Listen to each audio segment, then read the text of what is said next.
From the studios of WBONTV.com, I'm Marissa Hempel, and this is your Monday afternoon news brief.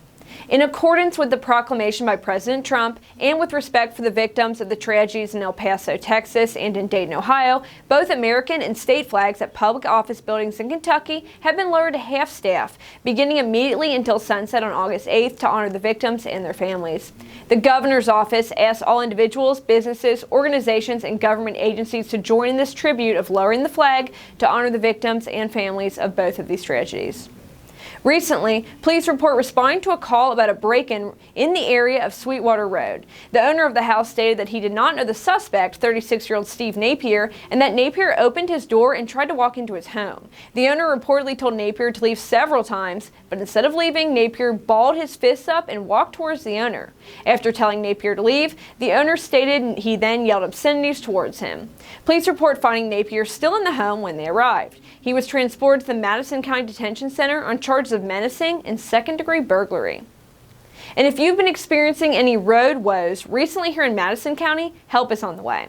We spoke with Madison County Judge Executive Reagan Taylor about discretionary funds that were awarded by the state to fix 4 different roads around the county. According to the Kentucky Transportation Cabinet, over $170,000 in discretionary funds will be awarded to the Madison County Fiscal Court for vital resurfacing work.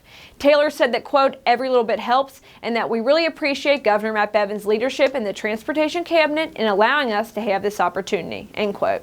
Ford Road, Peggy Flats Road, Courage Road, and Mobberly are the roads that have been selected for repairs. Resurfacing repairs address existing surface cracks, potholes, raveling, and base failures. Taylor identified these roads as being among the most critical in the county and stated that the rating on our roadways in the county is really good.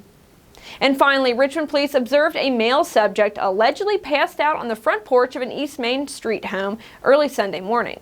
According to the citation, the officer attempted to wake the man, William Lawson, by shining his flashlight on him and then yelling.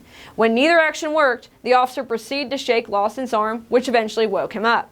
Reportedly, Lawson's pupils were constricted, his speech was slurred, and he was unable to lift his head.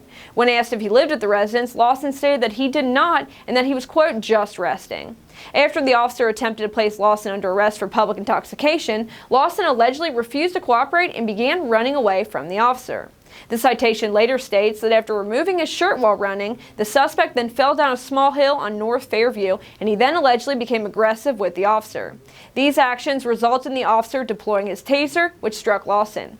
Lawson was treated by emergency medical services before being transported to the Madison County Detention Center. He was charged with public intoxication of a controlled substance, menacing, resisting arrest, and second-degree evading police.